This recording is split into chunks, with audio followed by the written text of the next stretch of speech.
Hey guys, thanks for tuning in today to Ariel's Friends. Today I am so excited to introduce to you all Brandon Cade. Brandon has challenged me to a 10-day transformation and I have accepted it. Without further ado, Brandon Cade.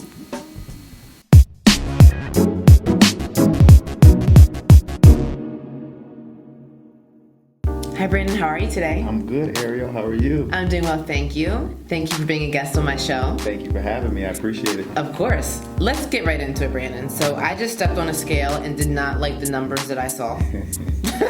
So we need to discuss how I can lower those numbers. And I need to first ask you, because you've lowered your numbers. Yeah. How much weight have you lost? You know what? I haven't calculated it yet, but I was around 215, and now I'm about 170. Oh, wow. So you've lost a significant amount of weight. Yeah, so what's that? 15, that's what, 45 pounds? Yeah. And how long of a time frame are we talking here? We're probably talking about within a strong 6-month period. Which is good. That's a nice way to slower the race. You know, it makes you keep it off longer. Absolutely. I do work out, so I do have a lot of muscle, and I did just have several friends in town, so we were eating and drinking more than usual. But regardless, I don't like those numbers on there, and I need some help. Well, you're already doing the right things. I mean, as far as you said you're an athlete, so you have good habits of working out, exercising. You look fabulous, by the way. So, you know, me personally, I'm like, what else can you do? Well, I can. I feel like we could always find something to do, Absolutely. But I know for me, I would like to lose my gut. Absolutely.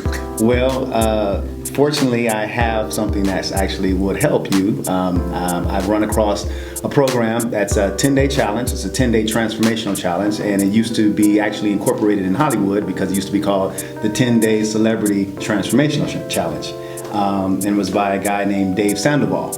And it's 10 days of basically of a vacation of non-processed food, but I don't think you eat that much processed food. Not really. I'm not a big processed food person. Don't get me wrong. I do like a lot of them because they taste good. Right. It's like crack. They're like it's hard to walk away from. But I try to definitely incorporate my fresh fruits and vegetables and as many things that I can make myself. Yeah.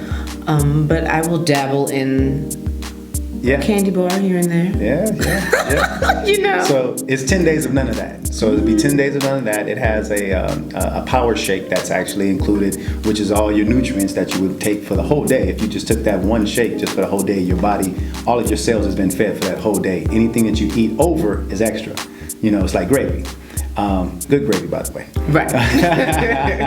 So speaking of the good habits that you're talking about, so you have gone through a bit of a lifestyle change over the past maybe 3 years, crusade? More or less almost over a decade. It's I'm been a little off. It's been a journey. Okay. But 3 years I've been sharing it a lot more. The last 3 years I've been sharing it. So what happened from you prior to the 10 years ago to made you all of a sudden want to change your lifestyle, change your eating habits, become more aware of, just what you're putting into your body? I was listening to the radio station, and there was a radio station, and there was a doctor on there it was a naturopath doctor talking about, hey, have you ever eaten a certain food and you did not feel well after you ate it? Mm-hmm. And he just was going on this whole dissertation, and I was like, yeah, that's me. And he says, you know what? You might not be eating according to your blood type. And that was in actually 2000 when I heard that concept, eating for your blood type. What is that? And so I started calling my mom. What's my blood type? I don't know. It might be on your birth certificate. It wasn't on my birth certificate, so I had to go to the Red Cross, donate blood, and I found out that I was A positive, and that was like the journey, to this better nutrition, better health, better choice option of what I was going to put in my mouth. It started back then. Has that led to you starting this new company that you have now launched, which I love the name, by the way, No Hobo Food? Yes. Is that what led to, because I feel like it was like all leading up to this, you being like, I need to maybe share what I know, my knowledge to people, and is that what happened? Like, it just... Yeah, it's been a journey, and so it's been a journey.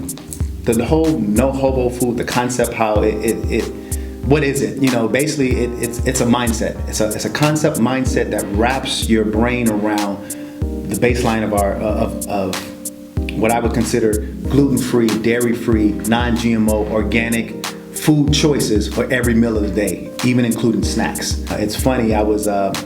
I had watched the new version of Annie, and I was watching the new version with the one with Jamie Foxx starring in it, and there was a scene where he was running for, he's down in the polls, and he's running for, I guess, mayor.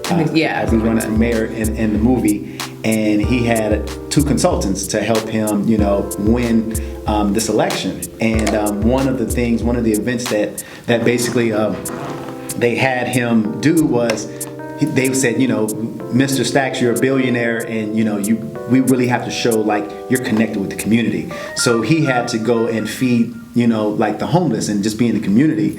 And I remember the statement. He was like, "I gotta feed the hobos," and he was like, "I don't eat no hobo food." And so, and that concept. Not necessarily that, hobo is related to homelessness or anything of that nature. At that moment in time when he said it, and after I laughed, I connected hobo food with bad choice, bad quality. It wasn't good for you, far as the body. It was just a bad quality of food. And that's basically what No Hobo Food is. It's a mindset to actually say, hey, don't eat this bad quality of food, even though it looks good and smells good. It's food-like products, but there's a better alternative. Let's, this what you would eat over here. There's a better alternative, that will still give you the impression, not necessarily that you're eating that, but it will give you still the satisfaction. Right. And then that, hey, I'm putting something in my body that's good for it, that can digest it, that it's a whole food, it's delicious. So, Brandon, what do you envision for No Hobo Food?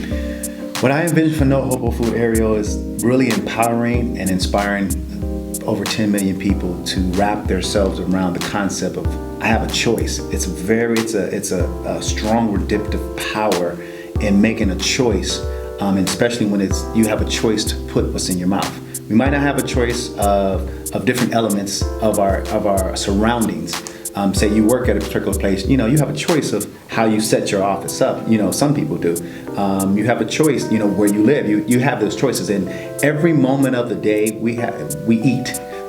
we have these moments within a day where we would eat, and those choices are powerful. It's just very powerful to be able to have a choice. And so that's what I really want to really put out there is you have choices, you have options. Don't just go to the restaurant and just see the menu and say, this is what I want. There's no alterations. I'm the king of alterations. I'll say, hey, what's in that? What's in there? Okay, can that be cooked without that? Or I don't need that on it. Or, don't bring that with it, And so that's a choice. That's a choice. You have a choice to what you put in your body. And so that's really what I want to walk away for, inspiring people that it's better, they can do better. I mean, because right now in America, it's over 65% of Americans are overweight to obese.